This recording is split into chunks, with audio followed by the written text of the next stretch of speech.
नहीं खे तारी जब 15 अगस्त 2013 में भारतीय गोदामा चारी भर नवा का हाँ हमारा वही गोदामा से जरूरत बा। आई हो दादा हाँ दी पड़ो हाँ ते गोदाम में सामान एको नहीं थे हाँ बटे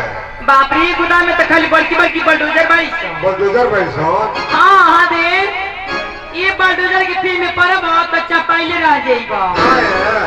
सटल की गईला घर के घर खाली साफ दा ये पेके रानी का हो तब तो भारतीय के गोदाम में बड़ा अच्छा सामान बा का घूम के बेचो कहीं छान के बेचो ऊपी चाहे बिहार में बेचो बड़ा भाव से बेचते कहीं छान के बेचो। अबे कमे भाव लगल बा तो भाव में के गाड़ी चलते कम बुझाते काना देश में जाता नहीं ए पेके रानी का हो तो बड़ा भाव से बेचो कहीं छान के बेचो हे मलकिनी ये तहरा गोदाम में तो बड़ा सामान बा रही ना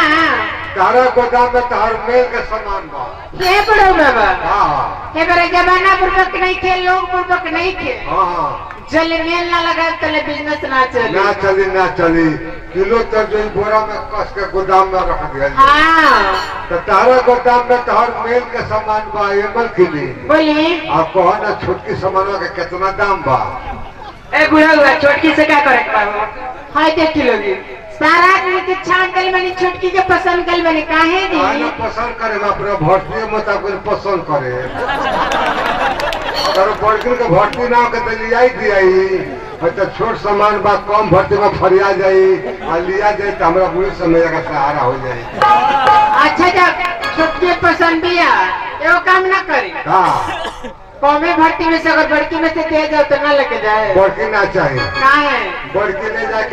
ले जाके खूंटा में बारह तुरा के भागे हजार तुरा के भागे। ए बाबा हम कहीं ना भागब हमरा में कोनो खर्चा नहीं खे ले चलो हमके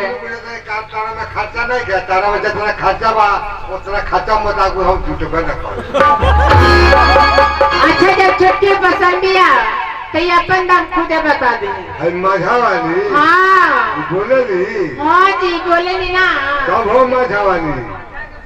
अरे का कोई भाई मजा में आज बिहार में का भाभी का फुटकर में पैसा कितना लिया था ए बुढ़ा तेरा मुंह में दांत पर टूटी सुने लोग जो बुढ़ो तेरा मुंह में दांत बात टूटी है छोटको का अरे खाली खेत ना देखा जाओ खेत के माटी चिन्हल जाला खाली खेत ना देखा जाओ खेत का माटी चिन्हल जाला पूरे पूरे जजार ना देखा जाओ का दांती चिन्हल जाला। दादा